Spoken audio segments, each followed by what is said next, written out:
I am 87 years old, and there are 5 things I will not hand over to anyone. Not to a bank, not to a neighbor, not even to my own children. And my children are good children. I want to tell you about the 5 things I have decided to keep in my own 2 hands until the very end. There were 5. I counted them one evening on my porch, one for each finger of the hand I still close around my own front door. And when I finished counting, I did not feel ashamed, and I did not feel proud. I felt honest. Maybe for the first time in a long while, I felt like a father who still had something left to give. So come close and sit with me a while. If your hair has gone gray like mine, if your knees have started asking questions when you stand, this fire is warm enough for 2. Now let me be clear before I begin. I am not telling you to hold these 5 things because I am afraid of my children. I am not telling you to close your fist against the people who love you. I am not talking about suspicion, and I am not talking about hoarding. I am talking about how a man stays a father instead of a burden. I am talking about how a man stays a host instead of a guest. I am talking about how love stays love and does not quietly turn into obligation. Will you stay with me for that? My grandfather had a saying, and he said it the way other men said grace. A man who carries his own matches never begs for fire. He was not a rich man. He had a small pouch, a good coat, and hands that had built more than they had ever been given. But he never once stood at another man's door, cold, asking to be let in to get warm. He carried his own matches. He kept his own small fire. And because of that, when he sat at your table, he sat as a guest you were glad to see, never a stranger you were bound to keep. That is the whole of what I am about to tell you. These 5 things are my matches. I keep them so that I never have to beg for fire, so that everything I hand my children, I hand them because I love them, and not because I have run out of every other way to live. Do you still carry your own matches, friend? Then whatever you do, keep them. So here is my first confession, and it is the roof over my head. The first thing I will not hand over is the key to my own door. My roof stays in my own name, under my own hand, for as long as I draw breath. Now the young ones will tell you it is simpler the other way. Sign it over early, they say. Save everyone the trouble later. But the old ones knew something the paperwork forgets. You do not transplant an oak in its last season. Move the roots of an old tree, and the tree does not thank you. It dies quietly in the new soil, however good that soil may be. I had a friend named Walter. At 74, out of love, thinking it the kind thing, Walter signed his house over to his boy, and his boy loved him. But something turned that no one meant to turn. Within 2 years, Walter was a guest in the kitchen he had built with his own 2 hands.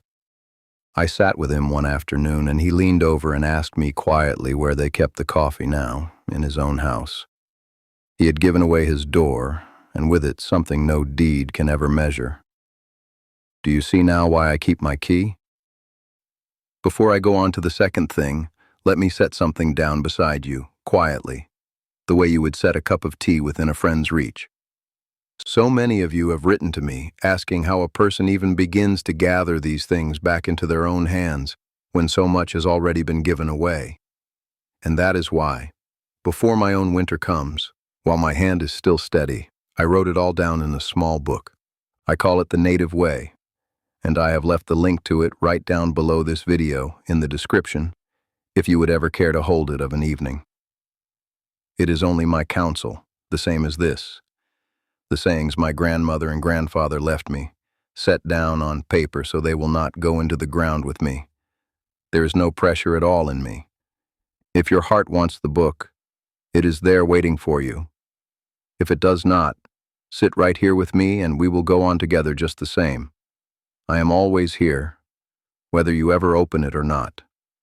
Now, let me give you the second thing, the one that keeps the first one standing. Come with me. Here is my second confession, and it is a quiet fold of my own money. Not riches. I'm not talking about a fortune under the mattress. I'm talking about enough that my yes is my own yes, and my no is my own no. enough to buy my own boots when the old ones wear through, and enough to buy my grandchildren their ice cream on a hot afternoon without turning to ask anyone's permission first. My grandfather, the one who carried his own matches, would have understood this down in his bones, and nature teaches the same lesson if you only watch her.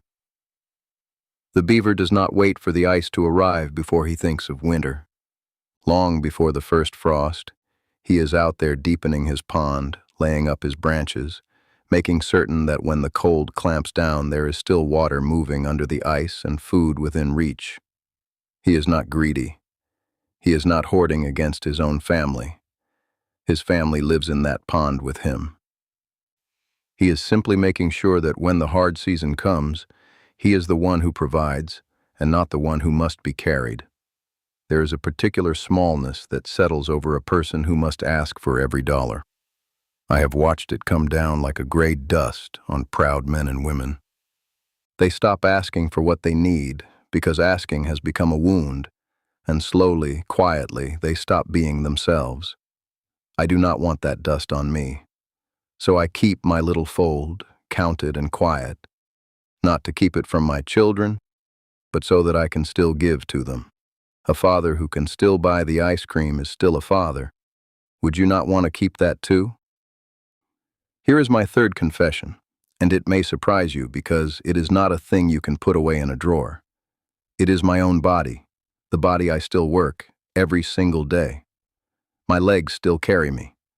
I still split my own wood, a little at a time, and I still walk my morning mile whether the sky is kind or not.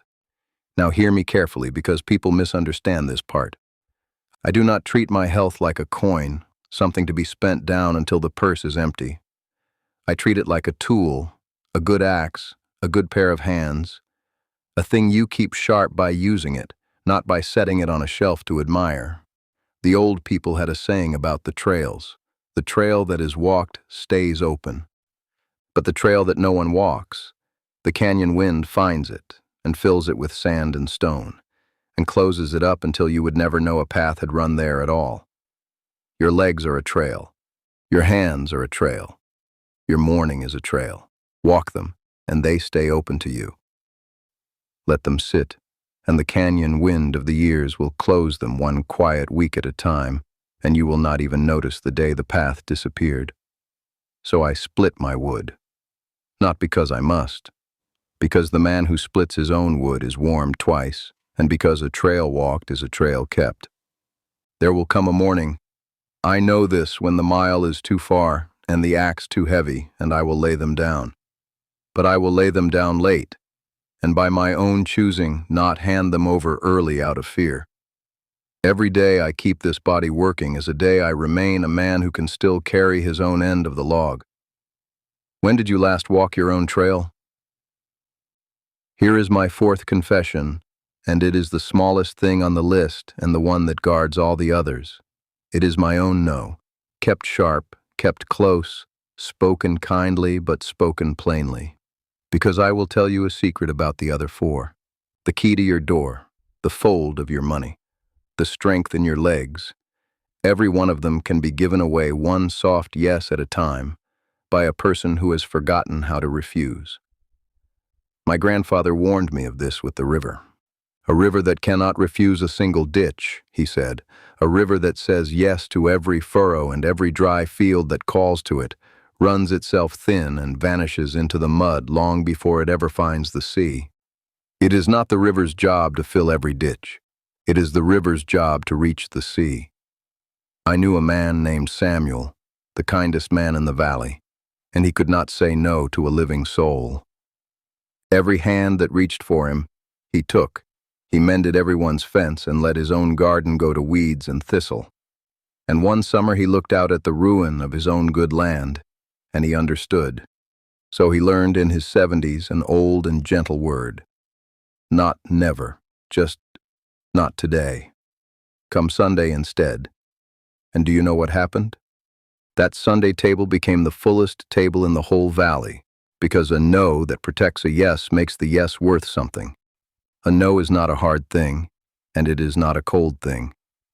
Said with love, it is the kindest word a tired person owns, because it tells the people you love the truth, that when you do say yes, you mean it with your whole heart and not just with the last worn-out corner of you. My no is the fence around the other four. Do you still have yours? Here is my fifth confession, and I have saved it for last because it matters the most, and because nobody likes to speak of it.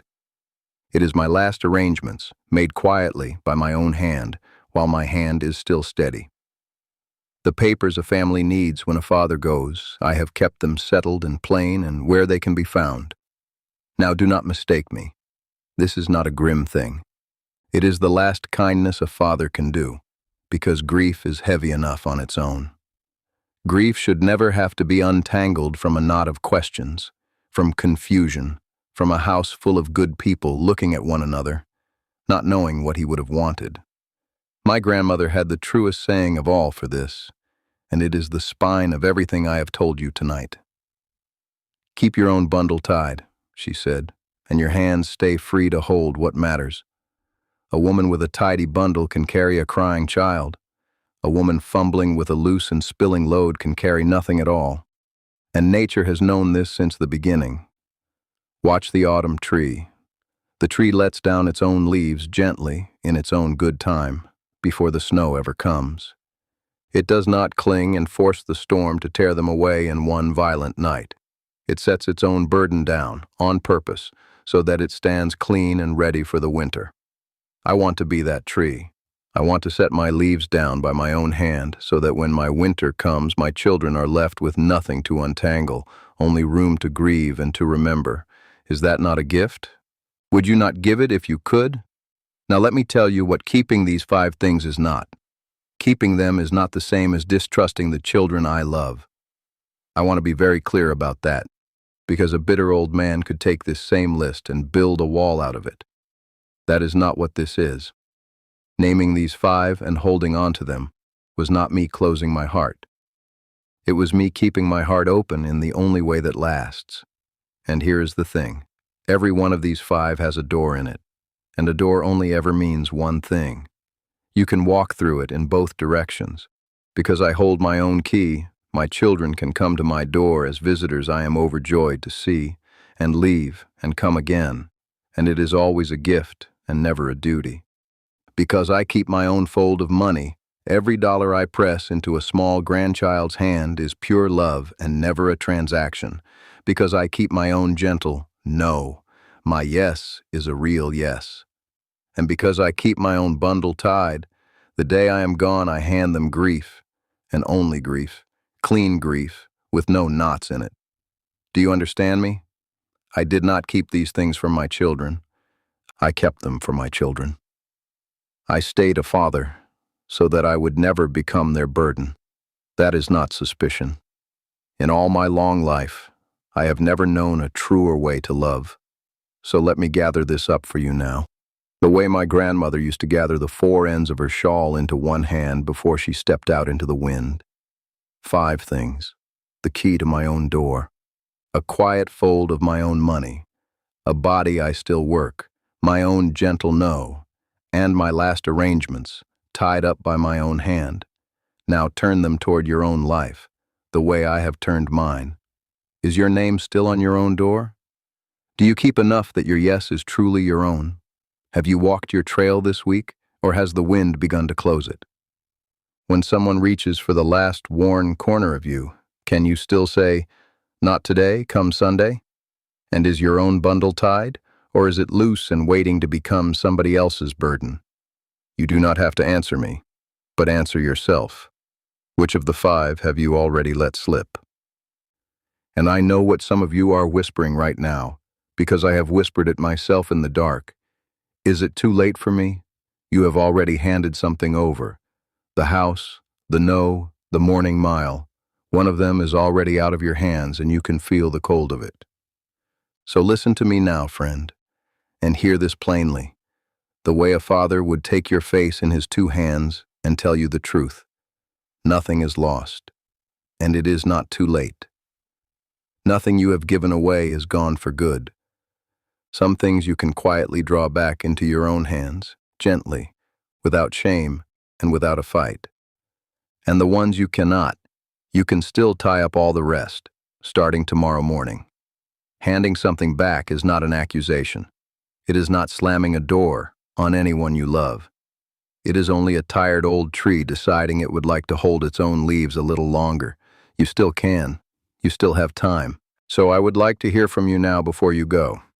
Of these five, the door, the money, the body, the no, the last quiet papers, tell me which one hit closest to home.